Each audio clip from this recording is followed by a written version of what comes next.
এখন বলো কি অবস্থা? এখন আগে থেকে অনেক ভালো, যেটা আশা করিনি তার থেকেও ভালো হয়েছে। না, আমি খুবই খুশি যে আমার অন্য কোথাও দৌড়াদৌড়ি করতে হয় নাই, এখানে কাজ শেষ হয়েছে। মানে কি যে অবস্থা ছিল, আমি তো ভিডিও দিয়েছি। এবার মানে আমার কাছে খুব ভালো লাগতেছে আর খুবই তাড়াতাড়ি হয়ে গেছে হুম। এটা।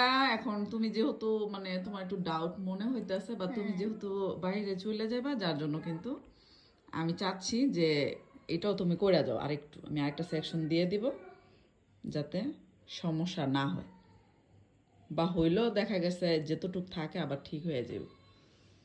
মানে কোনো রিস্ক নেওয়ার দরকার নাই, তুমি দেশে থাকতা যে কোনো সময় আইসা করে যেতে পারতা। এই যে এইগুলা তো মানে কি পরিমাণ যে ছিল দেখছো, মাত্র 15 দিন হয়েছে না? হুম। এটা তোমার 1 মাস, এইগুলা কিছুই থাকবো না, একদম পুরা ক্লিয়ার হয়ে যাবে। হ্যাঁ,